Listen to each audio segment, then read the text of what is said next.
Good evening, everyone, and thank you for listening to the Futurati podcast, where we dive into how emerging technologies will impact the world and your bank account.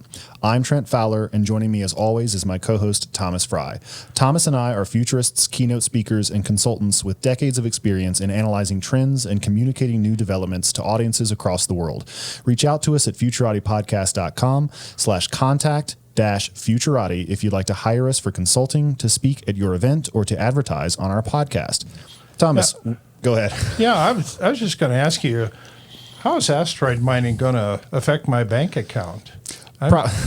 Pretty dramatically if you're invested correctly. Oh, yeah. Yeah, I'm just trying to think of what I would want from an asteroid. Well, when I went into this interview that we just did with Joel Sercel, I was thinking that it would be essentially tugboats in space, hooking lines up to giant chunks of gold and towing it back. So if you could somehow get involved in one of those, I think it would impact your bank account pretty dramatically. Yeah, so I have this vision of people with jackhammers getting out and chopping up an asteroid. I don't think that's how it actually works, though, because these asteroids are not nearby. I mean, it's not like going 10 miles down the street or anything. No, definitely not. And not carrying your own oxygen supply and your own fuel source either. Yeah, and so I think we need a space elevator to get there. Well, that's one way to approach it. The interview that we just wrapped up with Joel Sercel kind of walked us through the dynamics of that. And I wanted to ask you, what was one thing from the episode that changed your mind the most about how asteroid mining might work? Yeah, I mean, it has to do with not having humans flying into space. I mean, they're doing it all in an automated fashion. Right. So we're sending robots into space, and the robots are doing all the work. And then the kind of the depth of thinking on what's the first thing you're looking for, what's the second thing you're looking for, and if those things don't pan out, then what are other options that you're mining for, and then how do you go about capitalizing on those, and the fact that water is such a valuable commodity in space, I mean, we just drive down the street and there's a lake there, right, and it doesn't seem valuable at all. But in space, all the economics change. Yeah. When you talk about having to hoist it up into the sky on a pillar of fire, then everything kind of changes. And for me, I think the shift in perspective that was the most dramatic was hearing somebody just walk through it step by step. So obviously, being a big science fiction fan, asteroid mining just comes up all the time. Neil Stephenson's novel Seven Eves opens with a whole discussion about how that might work, and they actually are mining water in space. So I should have made that connection earlier, but I didn't have a very clear vision of what that would look like, or how you might scaffold a development into space by first mining water and then building up from that to propulsive equipment, radiation shielding, then looking at precious elements, precious metals, things like that, which might really materially impact the economy of the Earth in a more direct way. So I think for me, just hearing that from an expert was very eye-opening, and it was just fantastic. So you're saying that fishing on an asteroid's not practical? Apparently not. An hour ago, I might have said yes, but no, apparently it's not. Space fish, less of a problem than you might think. Yeah, imagine that. Well, I think it's important that we set the stage and set the tone properly as we get into this interview here. Absolutely. It's been said that the first trillionaire will either come from cryptoassets or from asteroid mining. The truth is, it's almost impossible to fathom the vast quantities of resources from plain water to gold, which are locked up in asteroids. Figuring out how to tap into this potential will be crucial to developing cislunar supply chain solutions to service the growing space economy. Tonight, we're joined by Joel Sercel, an expert in this field. Joel got his PhD in space propulsion and plasma physics from Caltech, then went on to a stellar career as an award-winning engineer and manager. Today, he's the president and CEO of Trans Astronautica, where he works to make asteroid mining and manufacturing in space a reality. If you enjoy this interview, please help us grow by subscribing to the podcast and, most importantly, sharing it with your friends. And don't forget to check out our website, futuratipodcast.com.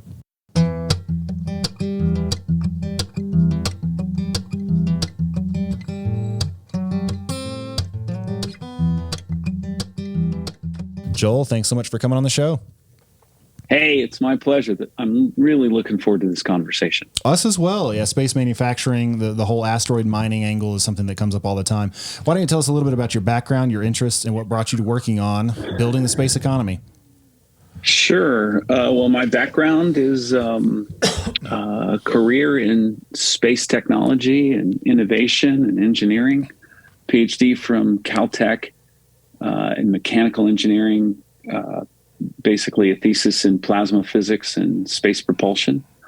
14 years at JPL, the Jet Propulsion Laboratory, where Carl Sagan used to work. Worked on many interesting things at JPL. Then after that, a career doing lots of different kinds of things.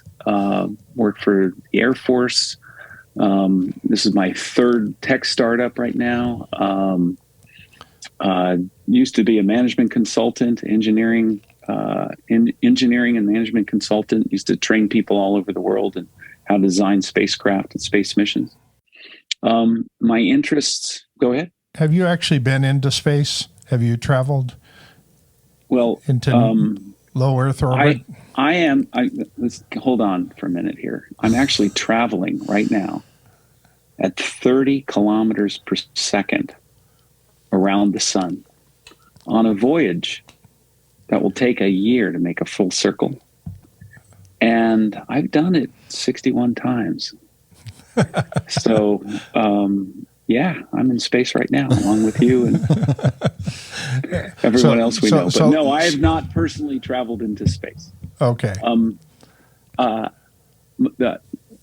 Dr. Stanley Love, who is an astronaut,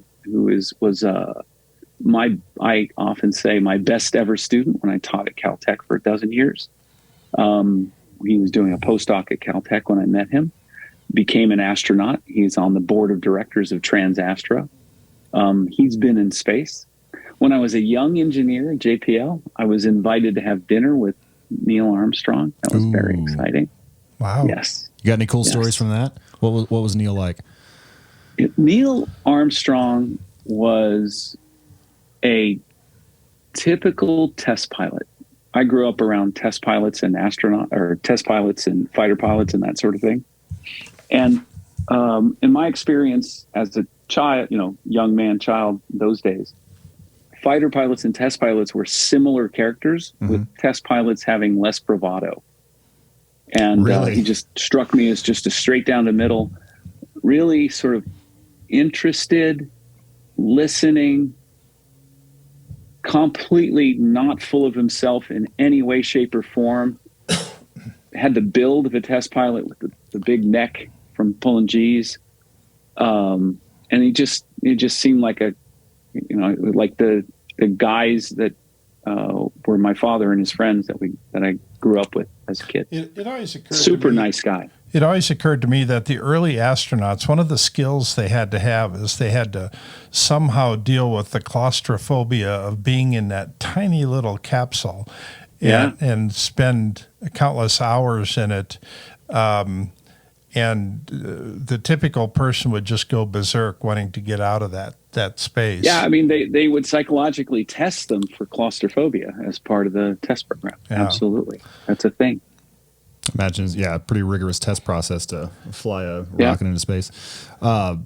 So your company, you called it Trans Astro earlier. It's Trans Astronautica, right? Is that the full name? Yeah. Of it? So people know that the full name of the short name of the Space Exploration Corporation is SpaceX. I see. Okay. So often companies will have a full name, and then they'll have a doing business as.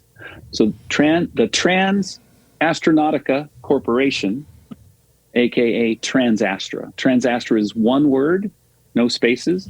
The T and the A are capital. Okay. Sometimes we go by Trans Astra and sometimes Trans Astra Corporation. We're just very confusing. I got you. Well, tell us a little bit about what you're trying to accomplish there. How old's the company? What are you guys working on? Just give us a rundown. Well, Trans Astra is dedicated to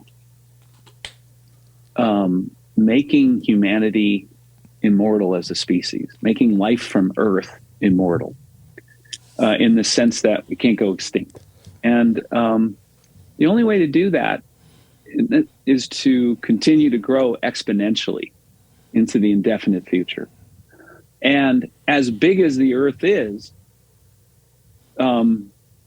there's a lot of people on the Earth, and eventually we're going to outstrip the carrying capacity of the Earth.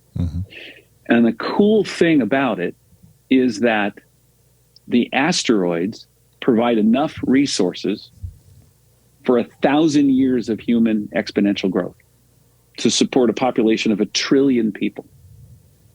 And there's a calculation that you can do with a little bit of research to figure out if you were to take all the material in the asteroids and build it into a radiation shield that's 7 meters thick, how big would that surface area of that shield be? And it's 1,000 times the land area of the Earth. So, and that means that you can build worlds out of asteroids with 1,000 times the human carrying capacity of the Earth.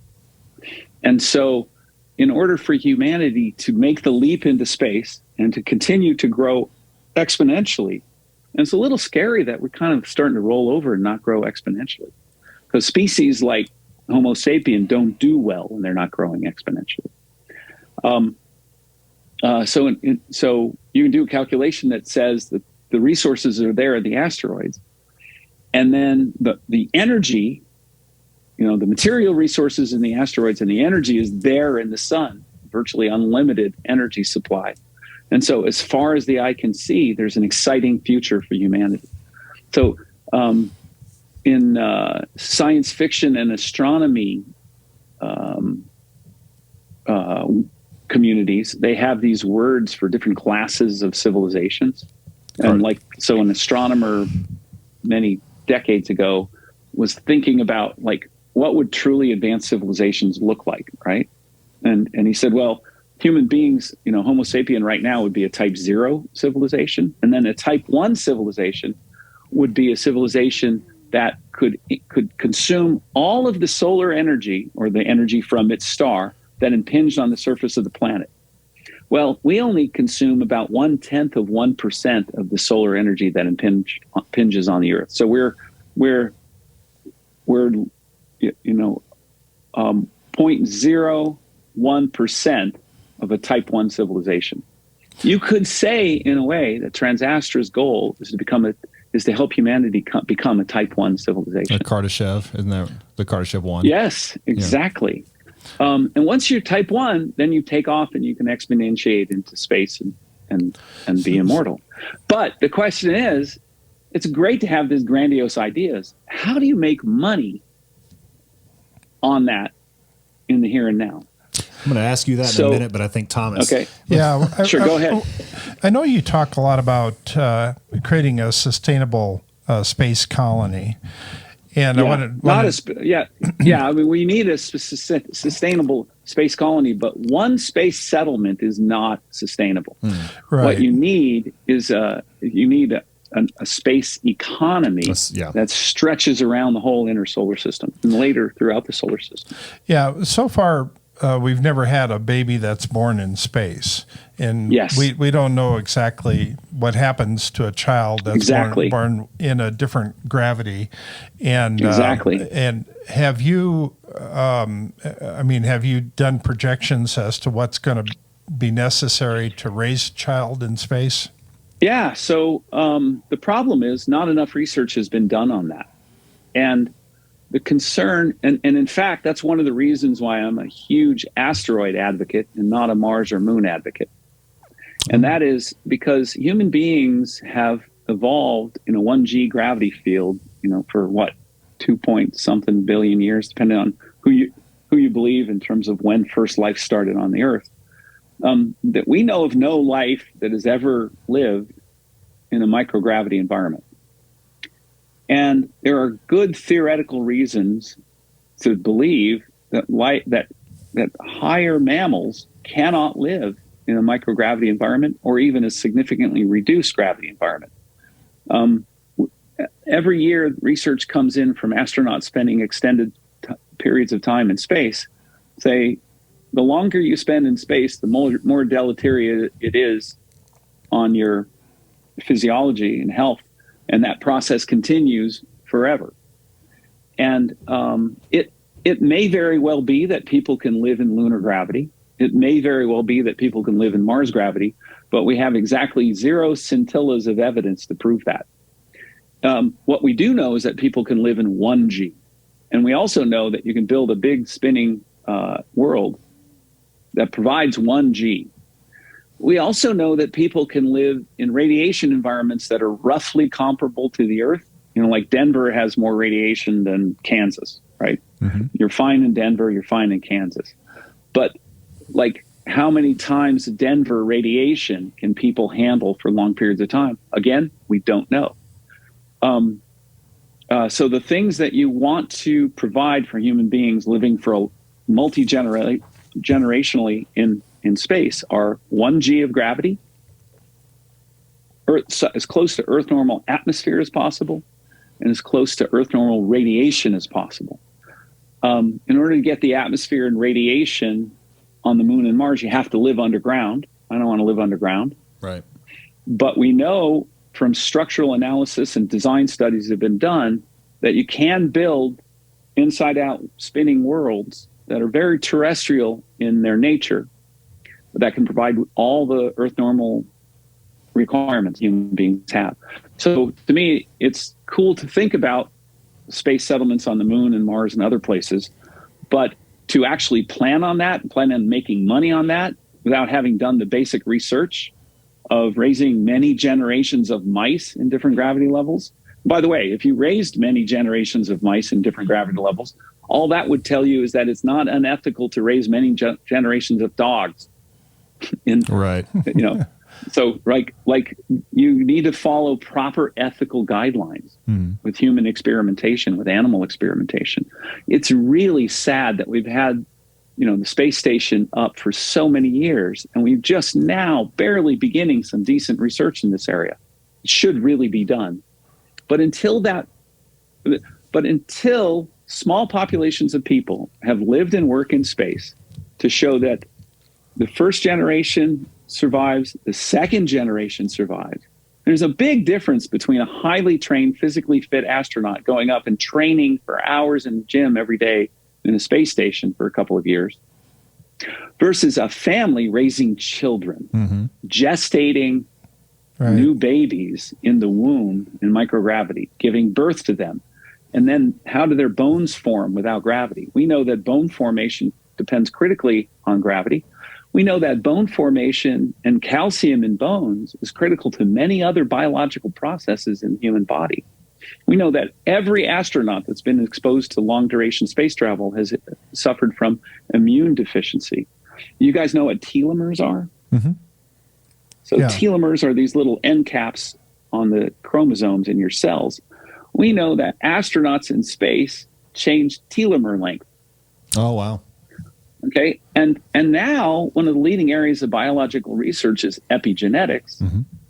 Epigenetics is the study not of genetic inheritance, but of inherited traits from life and the study of gene expression and so on. And we now know that what you do in your life, other than your genes, can also be passed on to your children and their children and their children. Right. And so the ethical implications of sending millions of people to a place like Mars before we've done the basic research are horrendous. It's like some of the horrible biological mistakes of the 20th century that we don't make, because that's why we invented, the civilization invented bioethics. So we need to do that work. But in the meantime, if we're talking about settling space, it needs to be in free space settlements made of asteroid material. So you're telling me if I take a trip into space, I can live longer, right?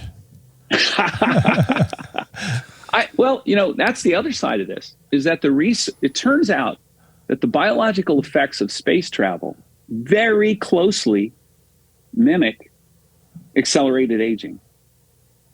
And so research that goes into mitigating the biological effects of space travel, in my opinion, will also mitigate and slow the aging process. And you know, it has to do with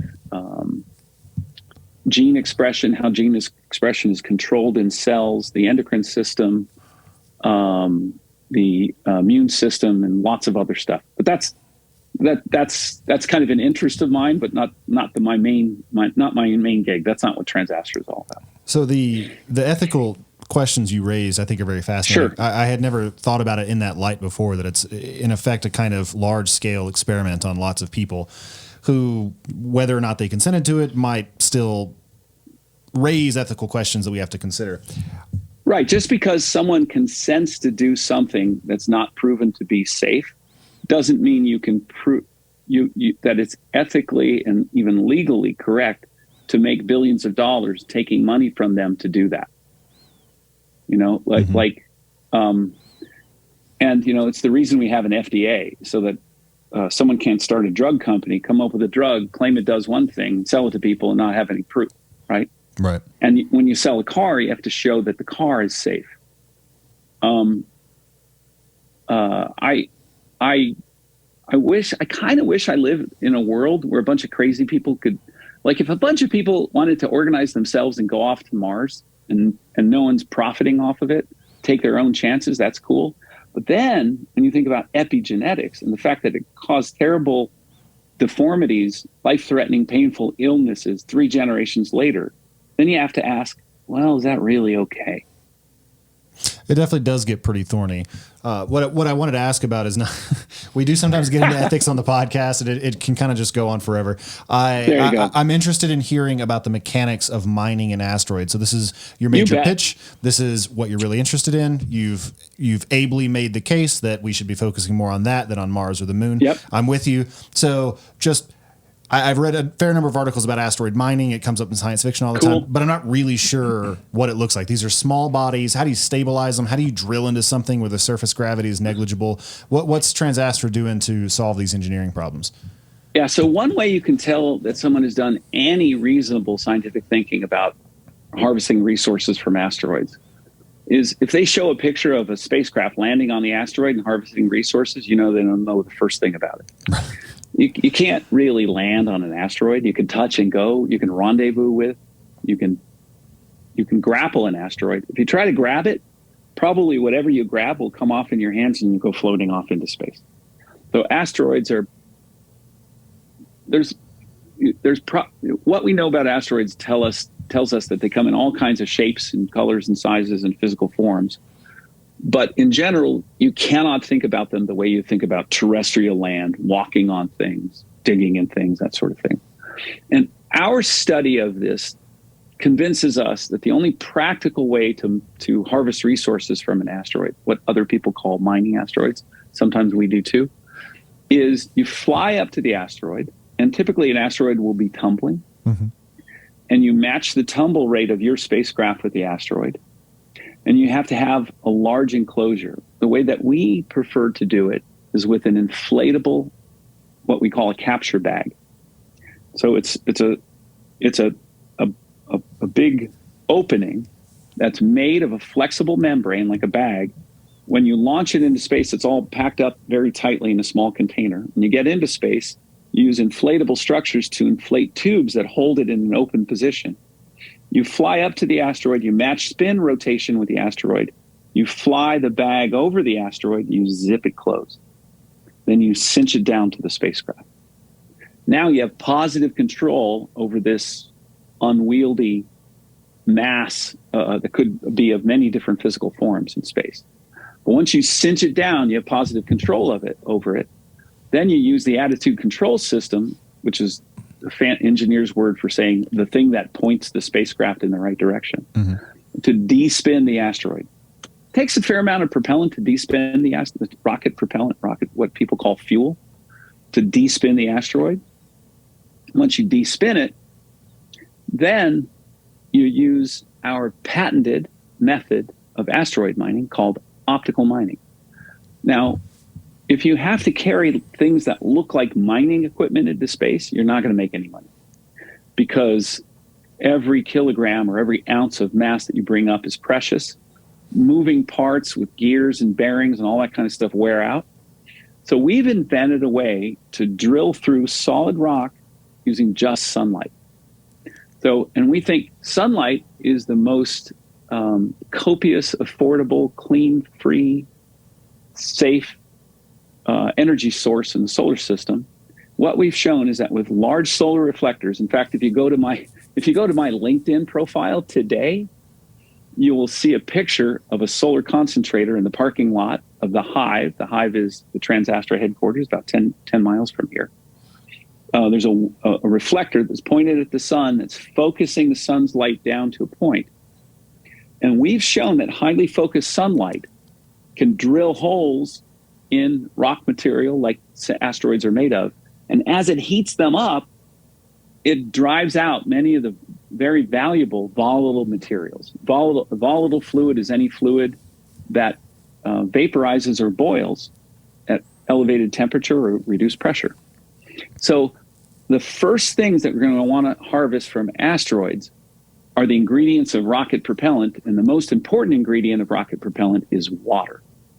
So what we do is with our honeybee design of asteroid vehicles, we have large, lightweight, for the very large designs, they're actually inflatable solar concentrators that concentrate the sunlight through tubes into the bag, heats up portions of the asteroid, causes them to spall, digs holes in them. As it heats up those portions of the material, gas comes out, but we've got a bag around it, so the gas is captured in the bag. We have a hole in the side of the bag that leads to a tunnel that leads to another bag. And the secondary bag, which is very thin, lightweight material, is made of a special kind of material that when you put it in space with all the radiation that's in space, it gets really, really cold. So the water vapor comes out of the asteroid, and there's much more to this. I'm giving the simple version. And then it deposits in the secondary bag as ice. And what we've shown in our analytical studies and our laboratory work, it's been largely funded by NASA, that we can build a spacecraft that weighs about as much as a big pickup truck, that can fly out to an asteroid that's about as big as a single family home. Now that an asteroid the size of a single family home probably weighs about 1,000 tons, say 500 to 1,000 tons. The bag that encloses it weighs about 1,000 pounds.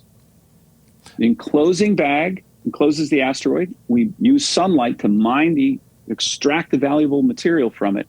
And we can collect, we think, about 100 tons of water from it. How much is 100 tons of water? It's roughly comparable to a small backyard swimming pool. Now you say, well, what's 100 tons of water going to do for you? That doesn't sound like very much. To some people, it sounds like a lot. Other people, not very much. To me, it's neither half full or half empty. It's 100 tons of water. 100 tons of water has a market price of $750 million in geostationary orbit. How do I know that? Because Trans Astronautica has a contract to sell 100 tons of ice in geostationary orbit as soon as we can get our honeybee mining vehicle working. So we have, go ahead. In sending this spacecraft up to the asteroid, does it require human beings to go on it, or can it all be done robotically? In order to be cost effective, you've got to do it robotically. You cannot afford the cost of putting human beings on these things. So the honeybee vehicle will have to have, a total recurring cost of sort of well under $200 million. And you're not going to do that if it carries people, not for a long time. So, and then each honeybee vehicle will fly out to an asteroid, harvest the resources from it, bring those resources back to a gas station in what we call cislunar space, which is a space in the vicinity of Earth and the Moon, and fill up that gas tank, that gas station. We think each honeybee will be able to do about 3 of those missions. So launching a single honeybee that weighs about maybe several thousand pounds, and each one can bring back 100 tons of ice, we get a huge multiplier on how much mass we have to launch into space to get those resources back to cislunar space. Mm-hmm. And then what we do with those resources is we build a refueling station, and we sell propellant to others, and we use the propellant ourselves for our space trucks. Our space trucks are called worker bees. They're powered by sunlight, just like our mining vehicles. And they're our first orbital delivery service. So long before we do asteroid mining, we'll be delivering satellites in low Earth orbit from point A to point B using water as propellant. Initially, the water will be launched up from the Earth to cut our teeth and learn how to build trucks in space, what we call orbit transfer vehicles or space tugs. And so we're working really hard on that. And if you guys come by our lab, the Hive, about 10 minutes from here, we can show you a working prototype of the Worker Bee orbit transfer vehicle working with its omnivore space propulsion system right in our lab. Where are you guys at? Where's Trans Astra? We're in the Los Angeles area. Okay. So in the eastern part of the San Fernando Valley, right near the town of San Fernando. So what is the date you're planning your first launch? We're planning our first launch as soon as possible. We think we can do it within 18 months. It all depends on the funding. So far, we've raised several $1 million of private sector venture and several $1 million of NASA investment. And we need several million more to make our Worker Bee Alpha prototype fly in space. So we're on a good track to get there. That's remarkable. And your early endeavors are focused entirely on extracting water from the asteroids, because it seems like you're scaffolding up to profitability that way. Propellant, very important. You don't want to make it on Earth, because then you've got to lug it up to space, and that costs propellant to get propellant. You know, so if you can do it in space, that's obviously much better. Is it that? Do I have that right? Yes. Yeah. So the way it works is we start with a long range vision. Where do we need to go as a civilization? Mm-hmm. What can Trans Astra contribute to that? And we start to develop the technology for that. What are the really important technologies for helping humanity become a type 1 civilization?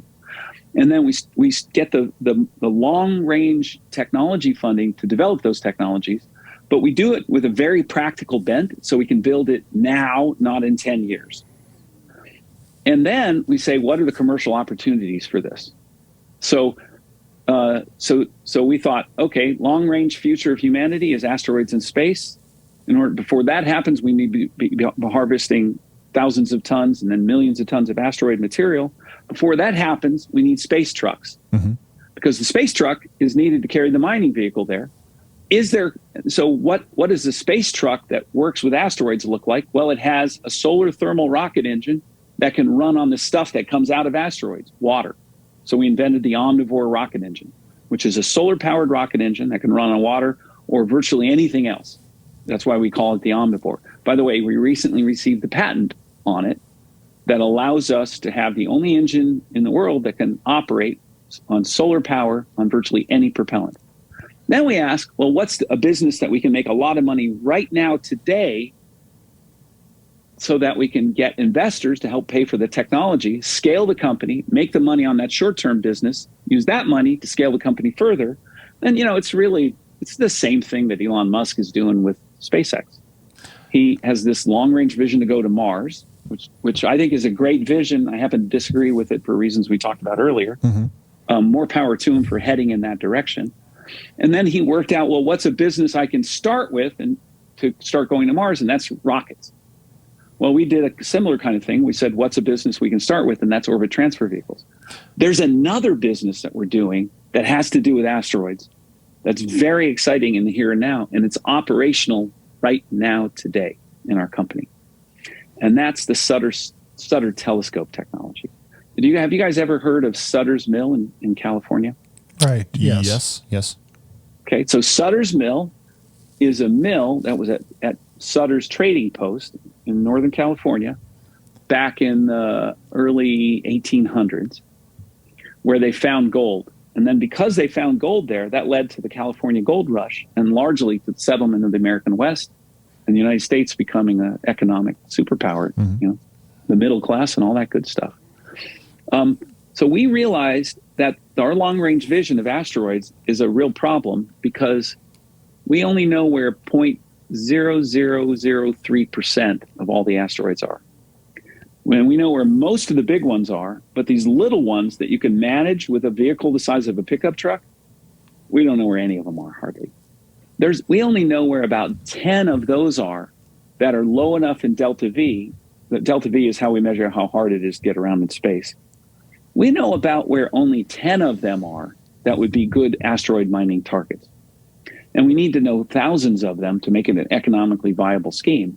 So we started working years ago on the Sutter telescope technology with early stage NASA funding. And I'm really happy to report that we now have the Sutter telescopes operating at 2 observatories, one called the Weiner Observatory near Tucson, Arizona, And another observatory that I don't think we've announced the actual location of the observatory or our partnership with them, but we have telescopes operating that observatory every night finding asteroids. Now, you think, well, that's cool. That's kind of a scientific curiosity, but why is that important from a business perspective? And what can you do with it now? Well, one thing is we can find asteroids to mine, and we'll be the only ones who know where they are if we choose to. The other thing is there's a very important commercial product and service right now today as an unmet need of finding moving things in space, because space is getting really crowded and traffic management is starting to be a real issue. And there's a lot of debris up there. And so the Space Force and NASA and the private sector are working together to try and figure out everything that's up there in space. And it turns out that the Sutter telescope technology that we've developed for finding faint moving targets in space is perfect for finding traffic and debris in space. And there's a commercial market for that right now. And we're operational right now. That's magnificent. We're very excited about it. Are you enjoying this episode of the Futurati podcast? If so, please like it, give the show a 5-star rating on Apple Podcast, Spotify, or wherever you get your podcasts, and share it with your friends. By far, the best way to help us grow is to spread the word on social media, which will expose our content to more people and help us continue to bring you interviews with world-leading experts in AI, quantum computing, cryptocurrencies, and so much more. Thank you in advance. So a couple questions for you. My first question has to do with when you're drilling a hole in that asteroid and you end up getting a dry hole. You don't get the water. And the second question is what value do you have in a patent in space? I'm not sure how that's enforceable. So let me start with what is the value of a space patent right now? I was just talking to a friend of mine that we have a partnership with who just made $50 million on a space patent. Okay. The reason it's enforceable is because you have to build the spacecraft and operate the spacecraft doing business with companies and countries here on the Earth. Mm-hmm. Okay. It's not like there are space pirates up there that can read your patent, build your engine, and not tell anyone. Not yet. So not yet. Actually, there probably will be before we know it. If we work hard enough, we can achieve that future. That's right. Space pirates. So patents in the space business are just as important as patents anywhere else. By the way, we have a lot of patents. We're getting about 1 patent a month. We're anticipating another 12 patents in the next year. The reason that I pursue patents is very simple. It's good business. Okay. If I was a billionaire, if I was already had a super well-funded company, with $500 million in the bank, I probably wouldn't spend as much time and energy on patents, because what I would do instead is our engineering processes are so much faster that we just build things and go faster than outstrip them. And I think I get the impression that sort of Elon can get away with that. That definitely would be a preferred way of doing business. But given the fact that I'm here on the Earth working with today's investors and today's business partners and everything, patents are part of doing business. So I advertise our patents. Now, let's talk about the dry hole issue. So Earth, dry holes don't happen on asteroids the way they happen on Earth. And we know this. We have good science on it. Earth is what is referred to in scientific terms as a geologically differentiated planet, right? So Earth was formed when a whole bunch of asteroids and some comets and some other space debris collected together under gravitational forces, and different objects, different asteroids came from different parts of the solar system, having been made of different things because they came from different parts of the solar system. And they formed this conglomerate, right? So it's like a little kid playing with Play-Doh, right? He gets some blue clay and some red clay and some yellow clay, and he starts to glom it all together, right? And then as it heats, it melts. And when it melts, all the really heavy stuff, called rare earth metals for this reason, go to the center of the Earth because it's heavier. And then the lighter stuff that the crust is made of stays on the crust. And then if you want something like iron in the crust, You have to find a vein of it that you get lucky with. Okay. And the way you got lucky is there happened to be an iron asteroid, which was basically made of all iron, that crashed there and got spread around and formed a vein. Or you might, like we've been asteroid mining for close to 100 years in Canada. There was a metal iron asteroid that formed Hudson Bay, and people mine metal iron asteroids out of the earth all the time. But if you go to a metal iron asteroid and you start digging, you hit one thing. Do you know what it is? Metal iron. Now, there are some asteroids, like there are some big asteroids like Vesta and Ceres. By the way, Vesta and Ceres were both visited by the Dawn spacecraft, and Dawn was propelled by a propulsion system called NSTAR. NSTAR was the NASA Space Technology Application Readiness Engine. That's a terrible acronym. And I'm the guy who's guilty of having made up that acronym because I started the NSTAR project when I was at JPL and was the one who figured out how to use ion propulsion to explore the main belt asteroids.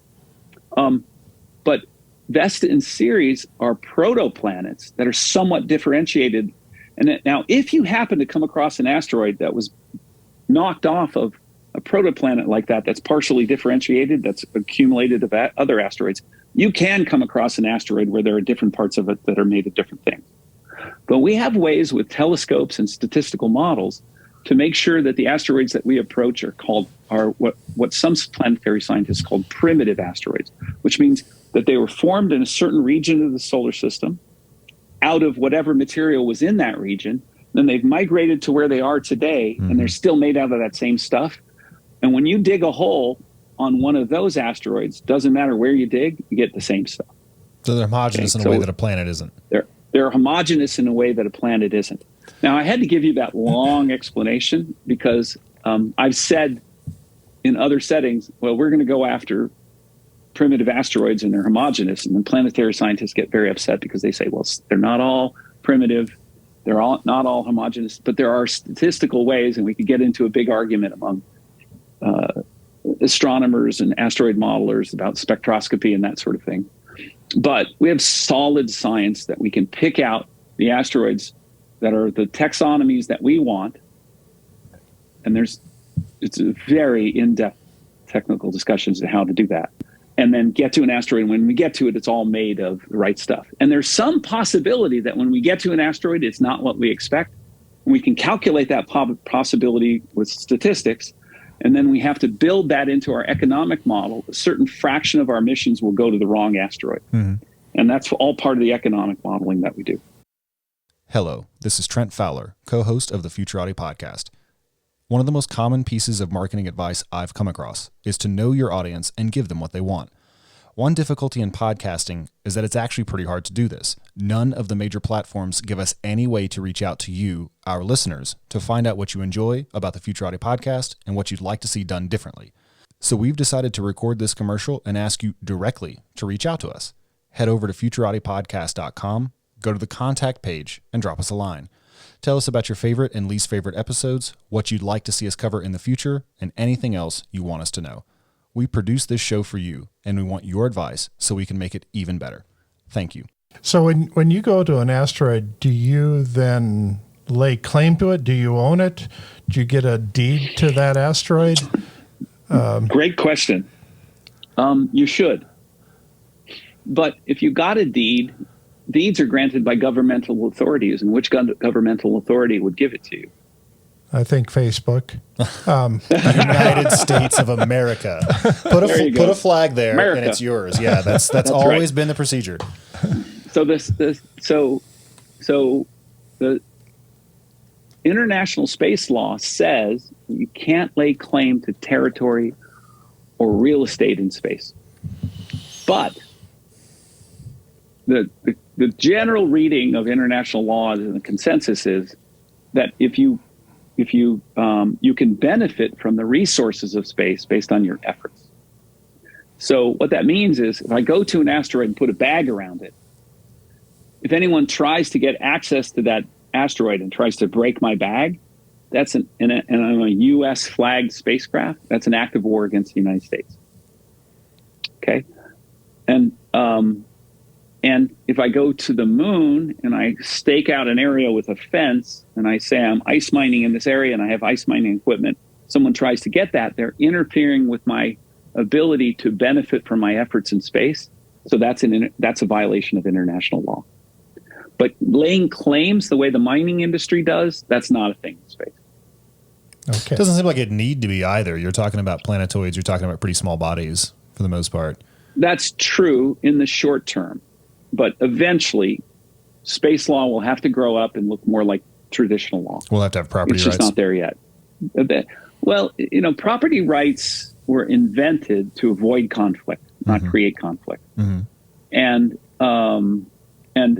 wherever we go, we're not going to repeal the laws of human nature. So I have a feeling we're going to reinvent property rights. It'll be interesting to see. After all, because they're rights. And one of the things that we need to make sure we bring with us in space is human rights. Oh, of course, yes. We've spent most of the discussion talking about mining water. What are some of the other things that we might mine in the asteroids? Well, the first thing that you mine is ingredients for rocket propellant. We think water is the key one. We can use water directly in our omnivore propulsion systems. We can also clean that water and then separate it into oxygen, hydrogen, and sell that oxygen and hydrogen to others who can use it in LOX hydrogen propulsion system.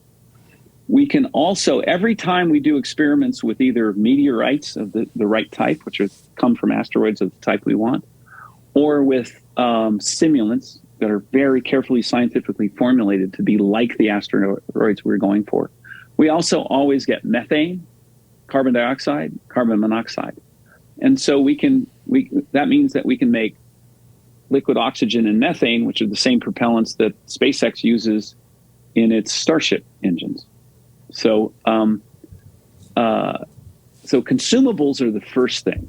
Then after that, raw materials for big structures in space, things like radiation shielding and structures. So the first things that we'll make in space will be simple structures that are easy to fabricate through things like 3D printing. So the raw materials for that, we think, will be first.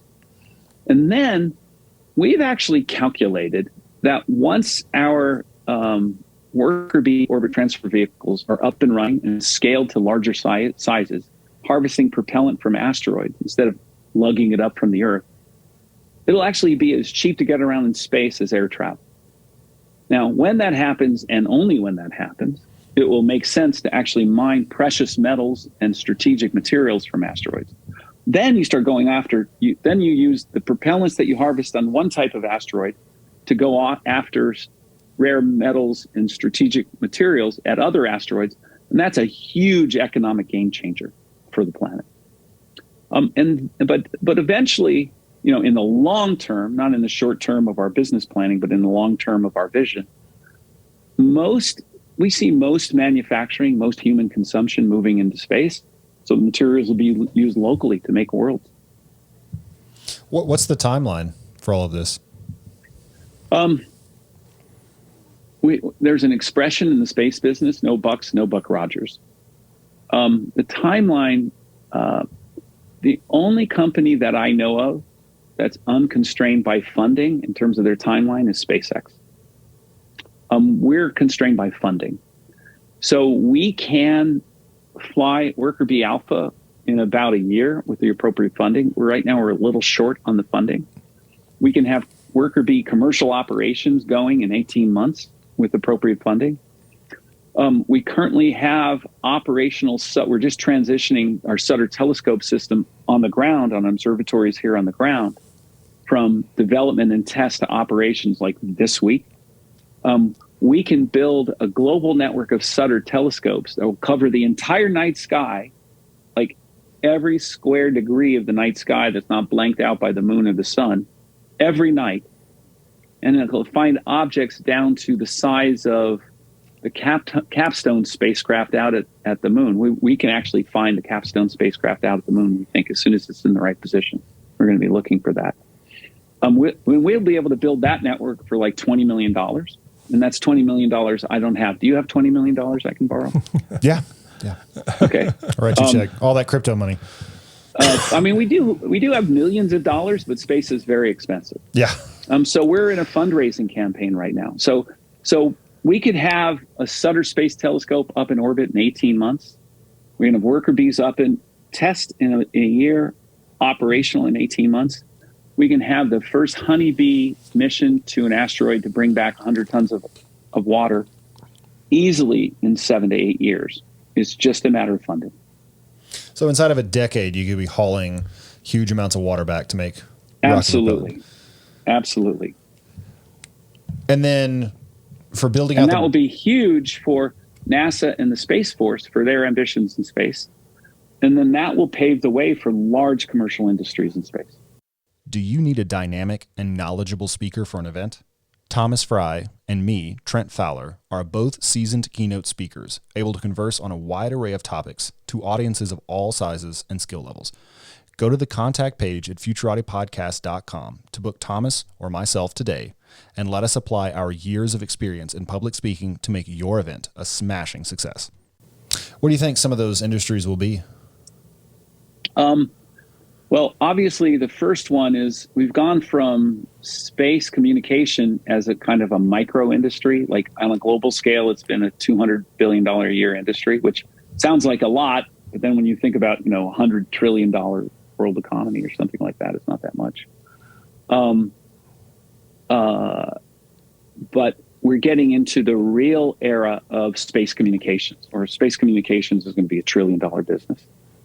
And once space communications becomes $1 trillion business, the internet backbone will move into space. When the internet backbone is in space, then it makes sense to put thousands of Earth-observing satellites in space tied to the internet backbone and put the data centers that are processing all that imagery in space. So if the internet backbone is in space, the data centers should be in space. Data centers need to be where power is cheap and where you got good internet. That's going to be space.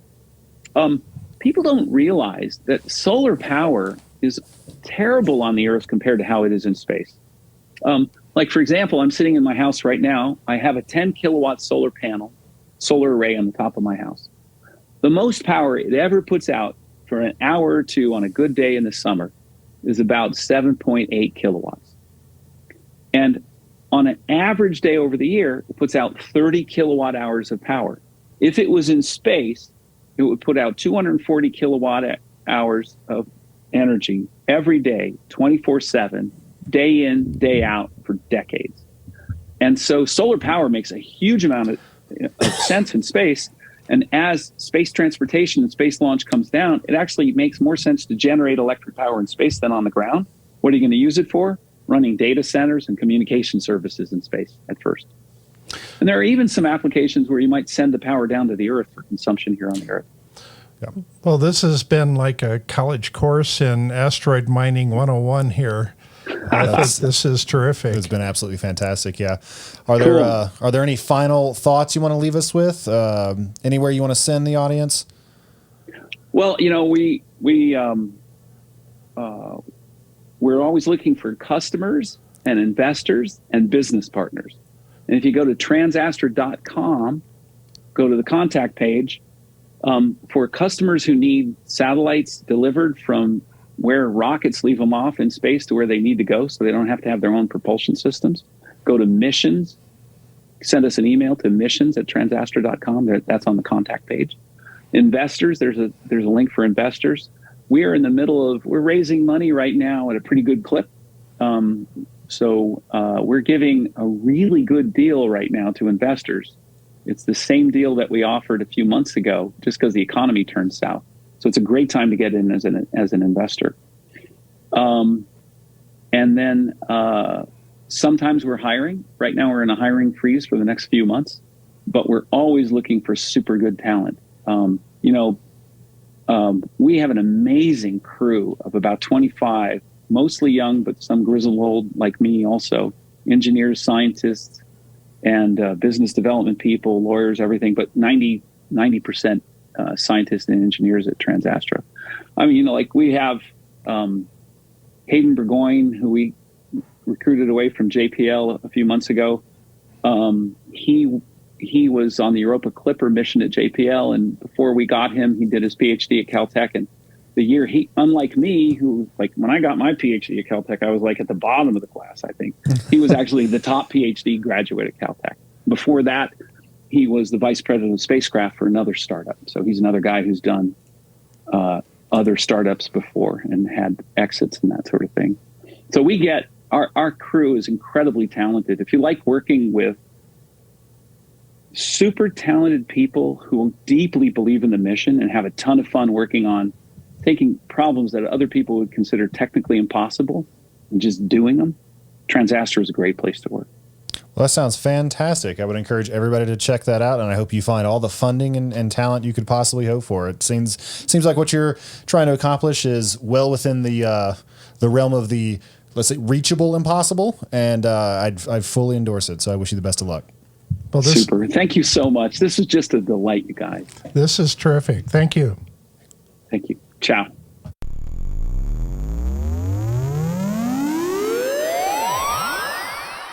All right, so Thomas, we just wrapped up episode 101 of the Futurati podcast with Joel Sercel, who is a world-renowned expert in asteroid mining. So in 60 seconds or less, can you tell me, as a futurist, what you think the most exciting near-future project in space exploration is? Well, there's a project going on the International Space Station right now to see how they can grow stem cells in space. And they're rapidly growing stem cells.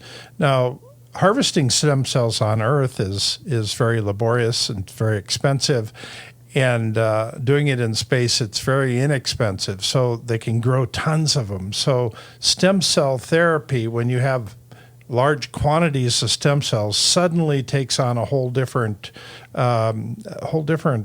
way of thinking, because you can treat people in vastly different ways. I think that's going to be an exciting thing to watch. Well, there you guys have it. Stem cells in space.